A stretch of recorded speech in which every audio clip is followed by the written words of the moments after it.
Bonsoir, bienvenue à tous. Nous sommes le lundi 24 janvier. Très heureux de vous accueillir sur le nouveau plateau. En tout cas, le plateau entièrement remanié de 7L TV. Je remercie, j'en profite, toute l'équipe de la technique qui s'est mobilisée pour mettre en place tout ça. C'est pas mal, hein? C'est magnifique. Pascal Hébrard est avec nous, évidemment, je ne le fais pas dans l'ordre, notre invité pour parler d'une campagne que l'on va avoir dans un instant. Je vous donne les titres de votre journal. Le procès Bissonnet, 3e semaine. Le frère de la victime a témoigné. Il est convaincu de la culpabilité de son beau-frère à l'écran, Jean-Michel Bissonnet. Subdeco s'engage pour l'égalité des chances. Les cordées de la réussite proposent à des titulaires de Bac Pro de poursuivre des études supérieures.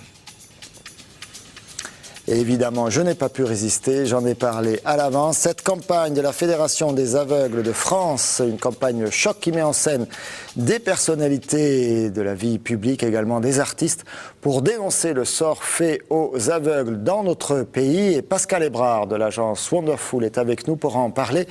C'est son agence qui a conçu ces visuels chocs. On en parlera à la fin de ce journal. On commence avec le procès Bissonnet, entré, je vous le disais, dans sa 3e semaine. Aujourd'hui, à la barre, est venu le frère de la victime. Il s'appelle Jean-Pierre Juan. Il est bien évidemment également le beau-frère de Jean-Michel Bissonnet. Et pour lui, la culpabilité de ce dernier, la complicité de ce dernier dans l'assassinat de sa sœur ne fait aucun doute. Compte rendu avec Jean Brun. Après les fils de Bernadette Bissonnet, toujours convaincus de l'innocence de leur père, la cour auditionnait aujourd'hui Jean-Pierre Juan, son frère, ainsi que sa femme. Tous deux sont persuadés de la culpabilité de Jean-Michel Bissonnet. Malgré des relations assez distantes, le soir du meurtre, c'est chez son beau-frère que Bissonnet passe la nuit. Le lendemain, au petit déjeuner, Jean-Michel Bissonnet explique à son beau-frère que Darcourt est passé à l'heure du meurtre chez lui à Castelnau, récupérer sa veste polaire auprès de Bernadette. Comment Bissonnet peut-il être au courant?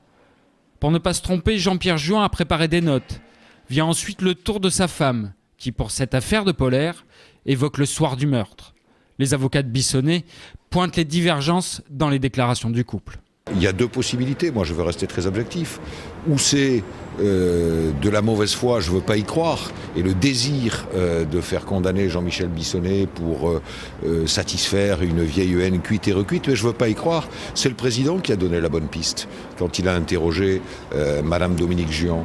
Il dit, Madame, vous savez qu'il existe ce qu'on appelle des souvenirs reconstitués. Ben, je crois qu'on en est au stade des souvenirs reconstitués et qu'à force de gamberger sur une affaire, on arrive à dire des choses qui ne correspondent pas à la réalité. Le lendemain soir du meurtre, sa belle-sœur Dominique lui donne le numéro du jardinier demandé par les gendarmes. Bissonnet le note, mais ne le communiquera aux enquêteurs que 2 jours plus tard. Et puis on en vient à évoquer les étrennes reçues de leur père par Bernadette et son frère Jean-Pierre.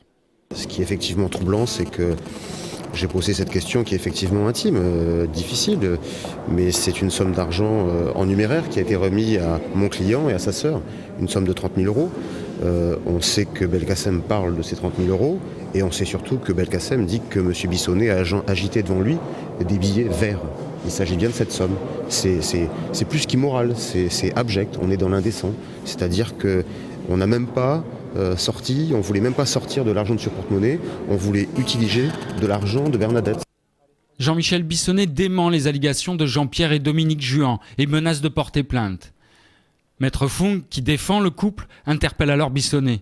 Pourquoi Darcourt vous aurait-il dit être passé le soir du meurtre?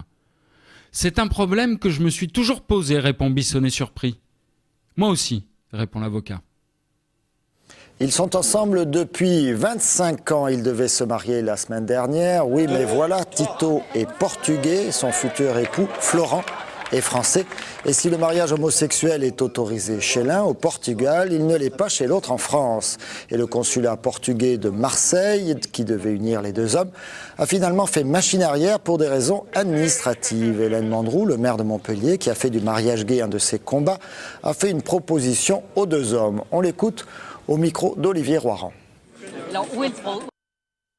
déjà le fait de faire ce mariage officiellement, exactement comme pour tous les mariages qui existent entre les hétérosexuels, je pense que ça va mobiliser ce que j'espère, mobiliser nos parlementaires, les mobiliser et que demain, en tout cas, ce mariage homosexuel soit mis bien évidemment au programme du candidat des présidentielles de 2012. Et j'espère bien ma candidate ou de mon candidat, en tout cas qui sera désigné par le Parti socialiste. C'est déjà dans le programme de Martine Aubry. Si par exemple, ça pourrait mener à une action qui aide par exemple à la réflexion du Conseil constitutionnel ou des choses comme ça, oui, pourquoi pas. Mais uniquement si c'est quelque chose de sérieux et qui peut aboutir à quelque chose. Si c'est pour faire un mariage de singe, je ne vois pas l'intérêt. Pour l'instant, c'est possible au Portugal, je veux me marier au Portugal. Après, on verra pour la France. Ça, c'est un autre problème. Ce que je souhaiterais, c'est que le gouvernement français ne fasse pas pression sur le gouvernement portugais pour empêcher des mariages selon la loi portugaise. Parce que ça ne regarde en rien la France. Et le Portugal n'est pas une colonie française, que je sache. Et cette question du mariage entre deux personnes du même sexe est à l'ordre du jour du Conseil constitutionnel français le 28 janvier prochain. Ils étaient 4 à 500 samedi matin à manifester, quartier Antigone et Comédie à Montpellier. Des enseignants, des parents d'élèves, des étudiants, ils dénoncent les suppressions de postes et les classes surchargées. On écoute Bernard Dufour, le secrétaire régional SNES FSU, c'est au micro d'Olivier Roiran. Je dirais que c'est un tour de chauffe avant des actions plus conséquentes pour dire que l'éducation nationale est en très grand danger parce que les suppressions de postes qui tombent cette année, qui s'ajoutent à toutes celles des années précédentes, vont avoir des effets très lourds. Nationalement, je vous donne les chiffres second degré rapidement, 4800 postes supprimés, 62 000 élèves de plus. Dans l'académie, 117 postes supprimés, 2270 élèves de plus. Les conséquences, c'est clair, c'est des classes à 40 en lycée, à 30 ou plus en collège. C'est l'éducation prioritaire qui est sacrifiée. Nous sommes venus dire que nous en avons assez de voir l'enseignement public totalement dévalorisé, totalement laissé à l'abandon, avec des suppressions de postes, des enfants de plus en plus nombreux dans les classes et des remplacements qui ne sont plus assurés. Le groupe Subdeco a décidé de s'engager dans le cadre des journées nationales des cordées de la réussite pour conduire des jeunes issus des bacs pro vers l'enseignement supérieur. Sophie Carloni et Cyriaque Planchon ont rencontré des élèves du collège Arthur Rimbaud, c'est à Celle-Neuve, à Montpellier, en visite dans la grande école. Visite silencieuse en plein examen de master, une expérience enrichissante pour quelques élèves de 3e du collège Arthur Rimbaud. Cette journée va montrer comment se passent les examens pour les étudiants. Donc j'ai un peu vu comment ça se passait, donc ça m'a apporté beaucoup. Et voilà. Et voir cette école, ça m'a j'avais un peu d'appréhension pour plus tard, donc ça m'a beaucoup apporté. Oui. Des visites organisées par Subdeco pour des élèves issus de zones prioritaires, des rencontres pour démythifier l'accès aux grandes écoles. Nous sommes là pour leur donner le goût d'apprendre, les inviter à faire des efforts à l'école, leur dire que tout est possible à partir du moment où ils le voudront, et bien évidemment les rassurer aussi sur tout ce qui leur semble être aujourd'hui parfois des barrières à la continuation des études, notamment la barrière de l'argent. On leur explique qu'on a des tas d'élèves qui font des études et qui n'ont absolument pas d'argent, mais que des dispositifs existent et que ces élèves, ils peuvent les rencontrer. Ces élèves y arrivent et arrivent bien évidemment par leurs études à se construire finalement des vies professionnelles extraordinairement intéressantes. Des collégiens curieux, très intéressés par les échanges avec les étudiants et envisager de nouvelles possibilités d'avenir. Le salon du vin bio a ouvert ses portes aujourd'hui au Parc Expo de Montpellier. C'est un marché en plein boom. Visite guidée avec Sophie Carloni et Cyriaque Planchon. 550 exposants, plus de 3000 visiteurs sont attendus du 24 au 26 janvier au Parc des Expos de Montpellier pour le 18e salon Millésime Bio, un salon uniquement réservé aux pros et la délégation régionale n'est pas en reste. Ça regroupe environ 200-250 adhérents et nous représentons environ 80% en termes de volume de la production du Languedoc-Roussillon. 77 millions de bouteilles biologiques sont actuellement produites en France et la filière en prévoit 177 millions pour 2012. La progression est énorme. Alors il faut que le consommateur évolue en même temps que l'offre, qu'il y ait un certain équilibre qui se fasse, mais je suis très optimiste, oui, pour l'avenir. Une progression et 18 ans d'existence pour ce salon prouvent que le bio n'est plus un phénomène de mode. Et sans transition, je ne sais pas si c'est compatible, hockey sur glace maintenant, avec les Vipers de Montpellier qui recevaient les Boxers de Bordeaux. Et pour le vin, on se défend. Pour le hockey sur glace, eh bien, ce sont les Bordelais qui l'ont emporté au finish, au but en or, à la mort subite. Vous appelez ça comme vous voulez, le résultat est le même. Olivier Roiran. Les Vipers groupés avant de combattre des Girondins toujours très à l'aise avec Vegapolis qui attaque dès le début du match. Les Vipers vont riposter presque aussitôt, mais la concentration n'est pas toujours au rendez-vous. Face au but, on oublie le palais. Chauvière, lui, manque l'immanquable. Du coup, Bordeaux en profite et met la pression. 3 tirs, coup sur coup, qui mettent le feu devant le but d'Aniel. Après 16 minutes de match, les Boxers ouvrent le score par Majersak, assisté de Paquin et Lavrov.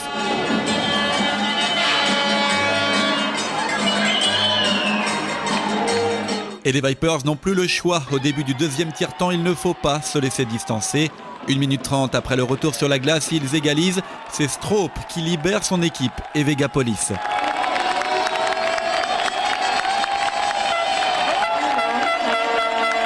Et les Vipers continuent à appuyer, mais ça ne rentre pas. Les Bordelais, eux, persévèrent devant le but d'Aniel et finissent par marquer. On joue depuis 27 minutes. Savage donne l'avantage aux Boxers. Bordeaux 2, Montpellier 1. Des Bordelais bagarreurs qui font beaucoup de fautes et qui vont remplir la prison de Vegapolis. Les Vipers vont en profiter. Kajoki égalise à la 30e minute, bien servi par Sbrigger.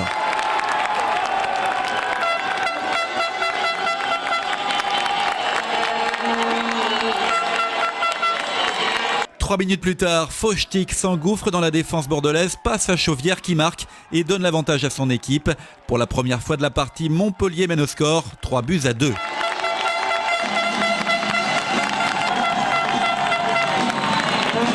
Et ils en veulent ces Vipers, mais ils n'arrivent pas à prendre le large. Et une fois de plus, ce sont les Boxers qui vont se montrer plus réalistes. Ils égalisent 3 buts partout au milieu du 3e tiers-temps.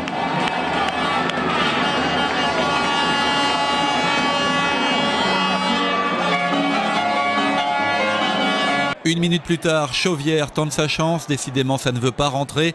Non, ça ne rentre pas. Puis arrive la prolongation, 64e minute. Bordeaux est à l'attaque et elle ira jusqu'au bout. Mariage marque pour les Boxers qui l'emportent. 4-3. Les Vipers ont encore perdu un point. Le scénario de Valence la semaine d'avant se répète. Le staff est en colère.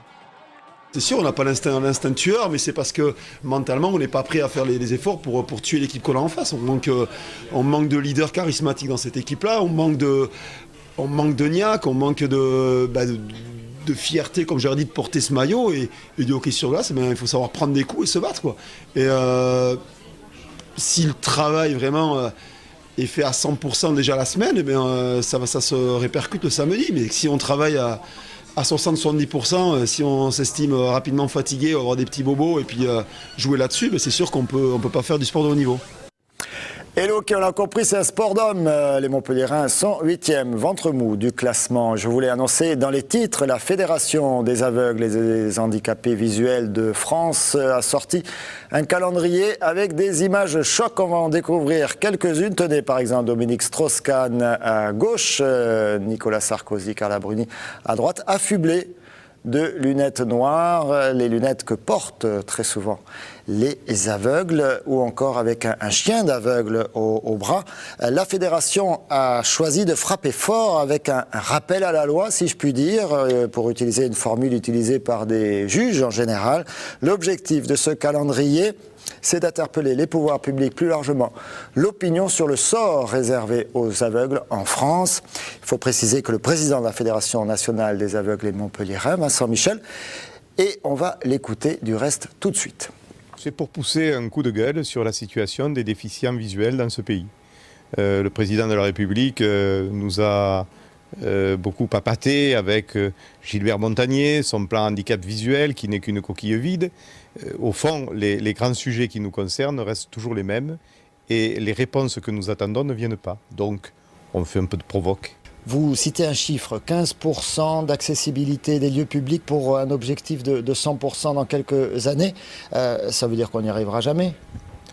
Ça veut dire que si on continue au rythme d'aujourd'hui, on n'y arrivera jamais. Si on change de braquet, on peut, sans y arriver peut-être totalement au 1er janvier 2015, avoir fait une grosse partie du chemin.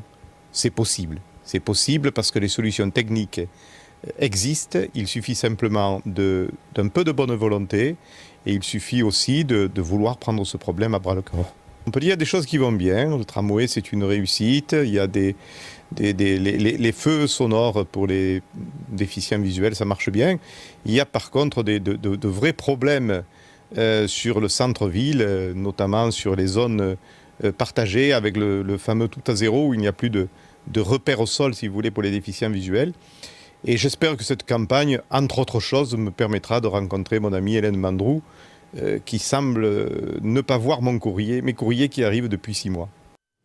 Voilà, et peut-être que Hélène Mandroux verra ce soir le journal de cette LTV et pourra répondre à Vincent Michel. Nous avons Pascal Hébrard avec nous, le directeur de l'agence Wonderful. C'est vous qui êtes l'auteur de ces images.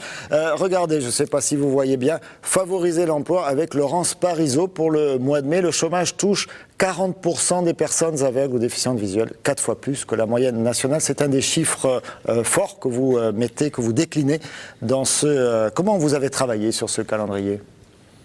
En total partenariat avec Vincent Michel. Et en réaction, c'est vrai que ces chiffres-là, moi, m'ont beaucoup touché. Très honnêtement, c'est à partir de ces chiffres que je me suis rendu compte de l'écart qu'il pouvait y avoir. Et je pense qu'on est tombé un peu, enfin je parle, quand je dis nous, je m'associe vraiment à la cause. On est tombé un peu dans l'oubli. Donc je crois que Vincent avait raison, il fallait pousser un coup de gueule pour aujourd'hui essayer d'être entendu, quoi. Quand on voit ces images, on va les remontrer. Vous les avez consultés avant, tous ces people Ségolène Royal, par exemple, à droite, ou Michel Drucker. On ne sait pas qui est le plus endormi, si c'est Michel Drucker ou son chien. Non, on n'a pas consulté tous ces gens-là. Pour une raison très simple, c'est qu'on a décidé de jouer l'effet de surprise, hein, bien évidemment, pour que, à un moment donné, on puisse réellement avoir un impact et une audience. Donc je pense que la campagne, on le voit depuis ce matin, elle est plutôt bien reçue, elle est comprise, et on espère jouer sur l'intelligence du geste, hein, puisque les visuels ne sont pas dégradants. Hein, à aucun moment on a voulu blesser ou vexer quiconque. Mais en revanche, il était grand temps, je crois, que les aveugles soient mieux vus, sans mauvais jeu de mots, et qu'ils soient entendus. Ils ont des tas de choses à proposer, hein. Ils ne sont pas là pour être larmoyants et pour demander, ils ne font pas la quête. Hein. Les quêteurs canne blanche, c'est fini depuis très très longtemps. Ils ont des vraies solutions d'expertise à proposer, il y a des vrais emplois qui peuvent exister pour ces déficients visuels, il y a des vraies choses à mener, des vrais combats à mener pour l'accès à l'enseignement pour les enfants aveugles. Hein, c'est pas normal aujourd'hui qu'un enfant aveugle reçoive ses livres à l'école à partir du mois de février ou du mois de mars, quoi. Il faut qu'il reçoive ses livres en même temps que les autres et qu'il intègre complètement l'enseignement. De véritables injustices, hein, non seulement dans la rue, mais dans la vie quotidienne. Dans la vie quotidienne, je crois que c'est vraiment vécu comme ça par la population des déficients visuels. Et il ne faut pas oublier qu'on ne parle pas que des aveugles. Les déficients visuels, c'est peut-être vous ou moi demain. Il y a des tas de gens qui deviennent... Alors là-dessus, on peut saluer également, hein, le vocabulaire, puisque la Fédération des aveugles affiche clairement la couleur. Hein. C'est pas il y a des malvoyants, des personnes qui voient très très peu, mais il y a des aveugles et on appelle ça des aveugles. Absolument. Il y a des aveugles de naissance, il y a des gens qui deviennent aveugles plus tard par accident, et puis il y a des déficients visuels. J'ai croisé beaucoup d'aveugles et de déficients visuels en travaillant sur ce projet avec eux. Il y a des gens... qui sont devenus aveugles ou déficients visuels à l'âge de 50 ans, des gens qui avaient des fonctions très importantes, des gens qui étaient opérationnels dans leur vie quotidienne et qui tout d'un coup se retrouvent confrontés à ce handicap et ces gens-là doivent continuer à évoluer dans notre société. Et on a tout à fait les moyens, sans que ça coûte plus cher, on a tout à fait les moyens de les intégrer. Alors un chiffre quand même, hein, sur cette image-là, avec un chien d'aveugle entre Danny Cohn-Bendit et c'est Cécile Duflot, hein, donc le couple d'Europe Écologie. Le saviez-vous, l'éducation d'un chien guide coûte plus de 20 000 € et dure environ 18 mois. C'est un long processus. C'est pourquoi si peu d'aveugles ont droit à ces chiens qui sont pourtant d'un très grand secours. Allez, je ne résiste pas à vous montrer cette autre image. Là, c'est celle qui a réclamé le moins de travail à l'agence, Thierry Ardisson, puisque les lunettes noires, ça fait partie de son habillement habituel, non? Si, quand même, vous avez été obligé. On a quand même rajouté on a rajouté de la force aux lunettes, mais... Voilà, Ségolène Royal. Frédéric Mitterrand encourageait la lecture également, donc j'avais promis de ne pas montrer toutes les images, c'est fait. Où est-ce qu'on le trouve, ce calendrier? Alors, on va le mettre en ligne sur le site de la Fédération des aveugles de France, faf.so.fr, et voilà, tout le monde pourra se le procurer. À la vitesse où ça va, je pense que ça va vite devenir un collector. J'espère qu'on aura un retirage à faire. Faut être qui aujourd'hui pour être bien vu? C'est la question que vous posent les aveugles et les déficients visuels de France. Merci beaucoup Pascal Hébrard d'être venu jusqu'à notre plateau. Merci et bravo à Vincent Michel pour son initiative. Très bonne soirée à tous. Merci d'avoir suivi cette LTV. Regardez, nous sommes bien installés, de mieux en mieux. Et les chiffres d'audience dans quelques jours. Et puis TV Sud également dans quelques jours. On aura l'occasion de vous parler un petit peu de nous dans les semaines qui viennent. Merci de votre fidélité. À très très bientôt sur cette LTV.